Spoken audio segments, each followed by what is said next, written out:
నమస్తే. Welcome to Telugu బావ TV. ప్రస్తుతం మనతో పాటు ఉన్నారు హైకోర్టు సీనియర్ అడ్వకేట్ సుమంత్ గారు ఉన్నారు. సార్ నమస్తే. సార్ అల్లు అర్జున్ ఇష్యూ తీసుకుంటే అల్లు అర్జున్ కేసులో కోర్టు అల్లు అర్జున్‌కి రెగ్యులర్ బెయిల్ మంజూరు చేసింది. కానీ కొన్ని కండిషన్‌లు కూడా అప్లై చేసిన పరిస్థితి.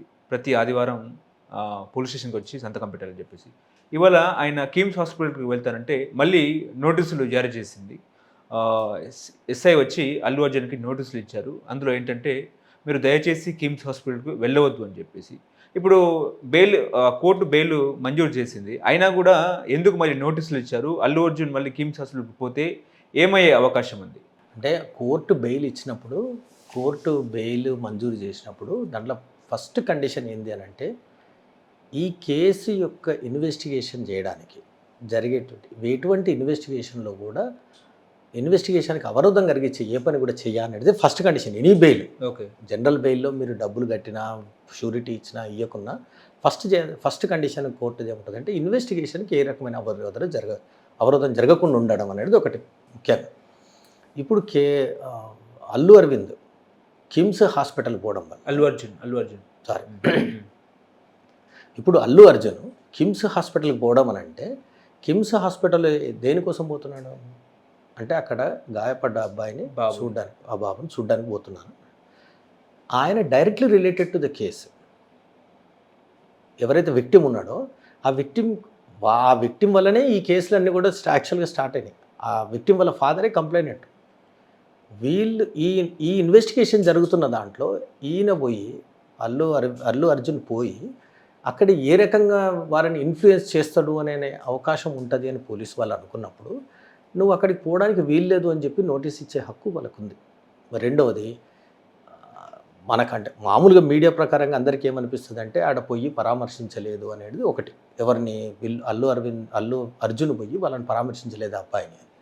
కానీ అంటే కేసులో ఇన్వాల్వ్ అయ్యి ఉన్నప్పుడు ఈయన అక్యూజ్డ్ వాళ్ళు పోయి అక్కడ విక్టిమ్ దగ్గరికి పోయినప్పుడు కలిసి నేను మానవతా దృక్పథంతో మాట్లాడుతున్నాను ఈయనకు మానవతా దృక్పథంతో నేను పోయి ఆయన కిమ్స్లో 700 మంది పేషెంట్ ఉంటాడు. వాళ్ళందరినీ ఎవరిని మాట్లాడిస్తున్నాడు కదా. అంటే మానవతా దృక్పథంతో పోయి కలిసి మాట్లాడడానికి ఏం లేదు. ఇదంతా కేసుకు రిలేటెడ్ అన్నట్టు. సో అప్పుడు పోయి నువ్వు ఇది చేసినప్పుడు వాళ్ళు డైరెక్ట్లీ ఇన్ఫ్లుయెన్స్ అయ్యే అవకాశం ఉంటుందని పోలీసు వాళ్ళు నమ్మినప్పుడు నోటీస్ ఇస్తారు. నోటీస్ ఇచ్చినప్పుడు ఈయన పోవడానికి కూడా లేదు. అల్లు అర్జున్ కూడా పోయి వాళ్ళతో పోయి అక్కడ మాట్లాడడానికి కూడా లేదు. ఇప్పుడు మళ్ళీ అల్లు అర్జున్ కిమ్స్ హాస్పిటల్‌కి పోయినా కూడా అక్కడ మళ్ళీ అభిమానం ఫ్యాన్స్ వస్తారని చెప్పేసి ఆ నోటీసులు ఇవ్వచ్చా? సెలబ్రిటీలు ఎక్కడికి పోయినా వాళ్ళ ఫ్యాన్స్ వచ్చే అవకాశం ఉంది. సో ఆయన కూడా ఏంది అని అంటే ఇప్పుడు నేను అక్కడికి పోతున్నాను అన్నప్పుడు పోయినప్పుడు వాళ్ళ ఫ్యాన్స్ దగ్గరికి వచ్చిండ్రు అనుకోండి అది అంటే ఈయన కంట్రోల్ లేకుండా వచ్చిన వాళ్ళని కూడా ఆయన ఏం చేయలేడు. అంటే ఏంది అల్లు అర్జున్ పోయినప్పుడు చాలామంది వస్తే ఆయన చేతిలో లేనప్పుడు ఏం చేయలేడు. అప్పుడు లా అండ్ ఆర్డర్ సిచ్యువేషను మళ్ళీ ఆ తొక్కిసలాటలు ఇవన్నీ జరిగే అవకాశం ఉంటుంది. కాబట్టి పోలీసు వాళ్ళు నోటీస్ ఇచ్చి నువ్వు అటు పోవడం ఒకటేమో ఫస్ట్ మేజర్గా నోటీసులు ఈ ఫ్యాన్స్ వాళ్ళు వచ్చి తొక్కిసలాట జరుగుతుందని అనే దానికంటే కూడా అక్కడ విక్టిమ్ని ఈయన బెయిల్ మీద ఉన్న కండిషనే అది ఏంది ఎవరైనా విక్టిమ్స్ కానీ లేకుంటే ఇన్వెస్టిగేషన్ కానీ అవరోధాన్ని కలిగించే ఏ పని కూడా చెయ్యనేది దాన్ని ఆల్రెడీ ఈయన కోర్టుకు చెప్పిన్నాడు. ఆల్రెడీ కోర్టుకు ప్రామిస్ చేసి ఉన్నాడు. కాబట్టి ఆయన అక్కడికి పోవడానికి లేదు. పోతాడని తెలిస్తే పోలీసు వాళ్ళు నోటీస్ ఇచ్చి నువ్వు పోకూడదు అని చెప్పడం కూడా సమంజసం. దాంట్లో ఎటువంటిది లేదు. ఓకే. అంటే బెయిల్ ఇచ్చిన నేపథ్యంలో 50,000 పూచీకత్తుతో ఆయనకు కోర్టు బెయిల్ మంజూరు చేసింది అల్లు అర్జున్‌కి. అంటే సొంత పూచీకత్తు కానీ లేకుంటే ఎవరైనా వేరే వాళ్ళు కూడా షూరిటీ ఇవ్వడము అనేది అది కామన్ బెయిల్ ప్రాక్టీసే. ఓకే. సో అది అంటే డబ్బు 50,000 25,000 అనేది కూడా పెద్దగా అవి దాంట్లో చూడాల్సింది ఏముండదు. ఎందుకంటే అవి రెగ్యులర్గా జరిగేటి మ్యాటర్స్. ఒకరు 25,000 ఒకరికి 50,000 ఒక్కొక్కసారి 5,000 10,000 ఎంతనే ఇవ్వచ్చు అది బెయిల్ వాళ్ళ కోసమని. సో సొంత పూచీకత్తు మీద తను ఇక్కడ ఉంటాడు అని అనుకున్నాం. అంటే బెయిల్ ఇచ్చిన తర్వాత ఎవరైతే వ్యక్తి బెయిల్ తీసుకొని ఉన్నాడో ఆ అక్యూజ్డ్ మళ్ళీ ఇన్వెస్టిగేషన్కి వస్తాడు. మళ్ళీ కోర్టుది ఏదైనా ప్రొసీడింగ్ జరిగినప్పుడు అక్కడ ట్రయల్ కానీ ఏదానికైనప్పుడు అవైలబుల్ ఉంటాడు. అంతవరకు జైల్లో ఉండాల్సిన అవసరం లేదు అనే మేజర్ ముఖ్యమైన ఉద్దేశాలతోనే బెయిల్ ఇస్తారు. సో అతనికి ఆ వ్యక్తి యొక్క అంతకుముందు ఎప్పుడైనా బెయిల్ తీసుకున్నప్పుడు ఎప్పుడైనా బెయిల్ జంప్ చేసినాడా, లేకుంటే అక్కడి నుంచి వేరే ఎప్పుడైనా పారిపోయిందా, లేకుంటే అంతకుముందు ఏదైనా ట్రయల్ ఉంటే దాన్ని తప్పించుకున్నాడా, ఇటువంటి విషయాలే ముఖ్యంగా చూస్తారు. అటువంటిది ఏది లేదు. ఆయన అంటే సొసైటీలో ఆయనకు రూట్స్ ఉన్న వ్యక్తి, అలా ఉడినే అట్లా ఉన్న ఆస్తులు కానీ ఆయన ఫ్యామిలీ కానీ దేన్ని కానీ వదిలేసి అట్లా పారిపోయేందుకు అట్లా నమ్మదగిన నమ్మశక్యం కాని విషయం కాబట్టి ఆయనకు బెయిల్ ఇస్తారు. ఆ బెయిల్ కండిషన్స్లో ఎటువంటి పెద్దగా ఆలోచించాల్సిన విషయాలు ఏవి లేవు, ఎందుకంటే అది ప్రాపర్గానే బెయిల్ జనరల్గా జరిగింది. తర్వాత ఆ కండిషన్స్ ఇప్పుడు ఇలా పోయి ఐదర్ విక్టిమ్స్ వాళ్ళ ఫాదర్ కానీ లేకుంటే ఇంకెవరైనా వేరే ప్రభావితం చేయడం, వాళ్ళను సాక్ష్యాలను ప్రభావితం చేయడం, వారితో ప్రభావితం చేస్తున్నాడని కాదు, మాట్లాడినంత మాత్రాన కూడా ప్రభావితం అయ్యే అవకాశం ఉంటుంది. కాబట్టి అటువంటి వాటిని ఏదిని కానీ మీరు చేయకూడదు అని పోలీసులు నోటీస్ ఇస్తారు.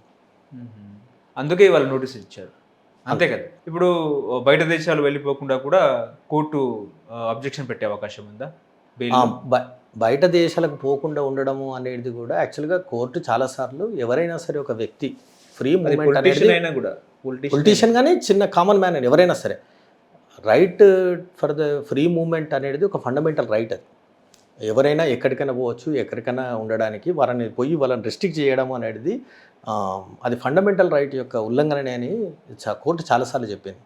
అందుకొరకే ఎటువంటి క్రైమ్లో ఇన్వాల్వ్ అయినా, అంటే కొన్ని లక్షల కోట్ల స్కామ్లలో ఇన్వాల్వ్ అయిన వ్యక్తులకు కూడా ఎప్పుడైనా కానీ మేము ఫారిన్ కంట్రీస్కి పోతాము అని అన్నప్పుడు వాళ్ళు అంటే ఒకవేళ తిరిగి వస్తారు అని కోర్టు జనరల్గా నమ్మినప్పుడు చాలామందికి కూడా అంటే వాళ్ళ మూమెంట్ని రెస్ట్రిక్ట్ చేయడానికి ఏ పోలీసుకి కానీ ఎవరికి కానీ అధికారం లేదని చాలా తీర్పులు ఇచ్చింది.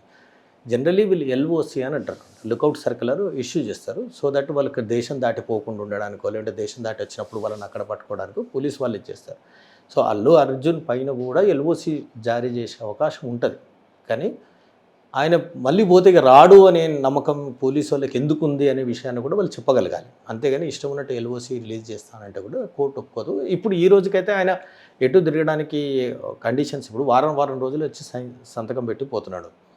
ఎవ్రీ వారం పోలీస్ స్టేషన్లో వచ్చి అపియర్ కావాలి. అపియర్ అవుతున్నాడంటే ఆ వారం మధ్యలో నువ్వు ఎక్కడికి పోతున్నావు అని అడగాల్సిన అవసరం లేదు కదా. నువ్వు ఏ రోజైతే నువ్వు అడిగినావో ఆ రోజు వస్తారు. ఈ వారం బయట దేశాల్లో షూటింగ్కి వెళ్తే పోతాడు, పోయేసి షూటింగ్ పోయి రావచ్చు. అది ఆయన లైవ్లీహుడ్, అదే ఆయన లైవ్లీహుడ్. ఆయన ఎవరినైనా లైవ్లీహుడ్ కానీ ఎవరిదైనా ఫ్రీ మూమెంట్స్ కానీ రిస్ట్రిక్ట్ చేసే అధికారం ఎవరికి లేదు. మంత్లీ అటే ఉంటారు మరి పోలీస్ స్టేషన్లో ఎట్లా మంత్లీ ఉండడానికి అవకాశం లేదు. ఆయన వారం రోజులకి ఇక్కడికి రావాలి, నువ్వు ప్రతి ఆదివారం రోజు రమ్మన్నారు అని అనుకోండి, ఆదివారం రోజు పోయి కోర్టు ఆడ పోలీస్ స్టేషన్లో అపియర్ కావాలి. నేను వేరే దగ్గర ఉన్నా కాబట్టి అంటే కోర్టు పర్మిషన్ తీసుకొని పోవడం వేరు. కానీ జస్ట్ బికాజ్ నేను షూటింగ్లో ఉన్నా నాకు రావడానికి ఇబ్బంది అవుతుంది అనే ఉద్దేశం అనడానికి లేదు. కానీ అలాగనే నువ్వు వేరే దేశాలకు షూటింగ్ పోకూడదు అని కూడా అనడానికి లేదు. ఎందుకంటే అది ఆయన లైవ్లీహుడ్. వారం రోజుల లోపల నువ్వు పోయి మళ్ళీ కరెక్ట్ టైంకి రా, లేదా మధ్యలో ఒకసారి పోలీసు వాళ్ళు ఇన్వెస్టిగేషన్ కోసం పిలుస్తుండొచ్చు. ఆ రోజునే నువ్వు అపియర్ అవుతా అంటే పర్వాలేదు, ఏ రోజు అపియర్ అయితే అనుకున్నా అని వాళ్ళు ఉండొచ్చు. కానీ ఆయనకు బయటకు దేశకు పోయే హక్కు ఉంది. పోలీసు వాళ్ళకు అంటే పోకుండా ఆపడానికి ఏదన్నా ఉంటే కోర్టు నుంచి అడగాల్సిందే, కానీ ఆయనను నువ్వు పోవడానికి లేదు అని అనడానికి లేదు. ఓకే, సో ఇంతటితో ఈ కేసుకి ఫుల్ స్టాప్ పడలేదంటారు? ఇంకే మొదలే కాలేదు కేసు, అసలు ఇప్పుడే స్టార్ట్ అయింది. అసలు అది ఫుల్ స్టాప్ అనేది లేనే లేదు. అసలు ఇదంతా రేవతి చనిపోవడము అనేది ఒక యాంగిల్ అయితే, అసలు ఇప్పుడు అబ్బాయి కూడా ఇంకా బ్రతుకున్నాడా లేదా అంటే బ్రెయిన్ డెడ్ అయింది అనేది యూజువల్లీ దీనికి. సో అబ్బాయి బ్రతుకున్నాడా అంటే మెడికల్ టర్మ్స్లో యాక్చువల్లీ అంటే మన మెడికల్ టర్మ్స్లో ఇంకా ఆయనలో ప్రాణం ఉంది, వెంటిలేటర్తో ఇది చేస్తున్నారు అనేది ఒకటి. కానీ మెడికల్ టర్మ్స్లో అంటే కిమ్స్ వాళ్ళు కూడా బులెటిన్ రిలీజ్ చేయాలి. ఏమని వాళ్ళు అంటే ఏముంది, కాన్స్టెంట్ ప్రోగ్రెస్ ఉంది, మెల్లగా ప్రోగ్రెస్ ఉంది, కానీ చాలా రోజులు తీసుకుంటుంది ఆయన రికవర్ అవ్వడానికని చెప్తున్నారు. ఆ చాలా రోజులు అంటే ఎన్ని రోజులు? అసలు what are the chances of actually getting better? ఆయన మళ్ళీ రికవర్ అయ్యి మళ్ళీ మామూలుగా అవ్వడానికి అసలు ఛాన్సెస్ ఎంత ఉన్నాయి అనే విషయాన్ని కూడా చెప్పాలి. ఇంతవరకు ఆ విషయం చెప్తలేరు. ఆయన అంటే 80% 90% ఛాన్సెస్ లేవంటారు, 10% లేవా ఛాన్సెస్, ఆ రకంగా చెప్పాలి. సో ఆ అబ్బాయి ఎట్లున్నాడు, ఇవన్నీ విషయాలు, ప్రతి చిన్న విషయాలు, ఎక్కడ ఏం జరుగుతున్నది, ఎవరింట్లో ఏం మాట్లాడుకుంటున్నా అనేది అన్ని విషయాలు బయటకు వస్తున్నాయి. కానీ ఆ అబ్బాయి యొక్క హెల్త్ కండిషన్ ఏంది, ఆయన నిజంగానే రికవర్ అవుతాడా లేదా కేవలం మెడికల్లీ వెంటిలేటర్ మీద పెట్టి ఈ ఇష్యూ ఉంది కాబట్టి ఇదంతా సమసిపోయే వరకు అట్లుండని అని అంటున్నారు. ఈ విషయాలు కూడా ఏమీ తెలియదు. ఈ విషయాలు కూడా సరిగ్గా మంచి ఒక క్లారిటీ ఉన్న బులెటిన్ కిమ్స్ వాళ్ళు రిలీజ్ చేస్తలేరు. ఏదైనా కానీ హీజ్ రెస్పాండింగ్, లేకుంటే ట్రీట్మెంట్ ఉంది, లేకపోతే కంటిన్యూయింగ్ ట్రీట్మెంట్ అంటున్నారు. కానీ బట్ ఆ ట్రీట్మెంట్ ఇవ్వడం ఎన్ని రోజులు ఉంటుంది దాని పాజిబిలిటీ ఏంది, ఆ అవుట్కమ్ యొక్క పాజిబిలిటీ ఏముంటుంది అనేది డాక్టర్స్ ఎవరైనా చెప్పగలుగుతారు. Already once point of no రిటర్న్కి వెళ్ళిపోయినారు అనుకోండి, అంటే ఆయన ఆల్రెడీ అవయవాలు ఒకటి ఇంజురీ అయిపోయి వాటిని మళ్ళీ తిరిగి రావు. కాకపోతే మెడికల్గా వెంటిలేటర్ ద్వారా పెట్టి మెడికేషన్ ద్వారా ఇన్ఫెక్షన్స్ని తగ్గించి వీళ్ళు మెడికల్ మేనేజ్మెంట్ చేస్తుంటారు, అంతేగాని ఆ బాడీ ఆ తర్వాత ఇదైతే అయితే ఆ అబ్బాయి పరిస్థితి ఏంది అనేది ఇంతవరకు ఎవరు క్లారిటీతో చెప్తలేరు. దానికి కూడా కారణం ఏంటంటే ఒకవేళ ఏదన్నా చెప్తే మళ్ళీ ఈ కేసు అంటే ఇప్పుడు ఇక celebrity case, high profile case ఉంది, మళ్ళీ ఆ అబ్బాయికి ఏమన్నా అయింది అని అంటే మళ్ళీ వీళ్ళందరినీ అక్యూజ్డ్ అందరినీ కూడా బెయిల్ క్యాన్సిలేషన్ ఇది అది అన్నీ ఉంటాయి కాబట్టి ఆ రకం కూడా జరుగుతుంది. అది ఇప్పుడు అబ్బాయికి ఏమైనా అయినా అల్లు అర్జున్ బెయిల్ క్యాన్సిల్ అయిపోతుందా? క్యాన్సిల్ అవుతుందా అని అంటే క్యాన్సిల్ అది అది అట్లా అట్లా చెప్పలేము, ఆ బేస్డ్గా కాదు, అది ఇది ఇంకొక కేసు. అవునవును. అది ఆ కేసు బెయిల్ ఆ కేసు మీద ఉంది, ఇది వేరే కేసు. అంటే మళ్ళీ ఆయన చనిపోతే ఇప్పటిదాకా నెగ్లిజెంట్ యాక్ట్తోని వాళ్ళు అవ్వడం ఒకటి, ఈ నెగ్లిజెంట్ యాక్ట్ ద్వారా ఇంకొక మనిషి కూడా చనిపోవడం అనేది ఇంకొక కేసు. సో అది రెండో వేరే కేసు, మళ్ళీ వేరే కేసు, వేరే నోటీసు, వేరే బెయిల్స్, అది అది అది డిఫరెంట్గానే జరుగుతుంది.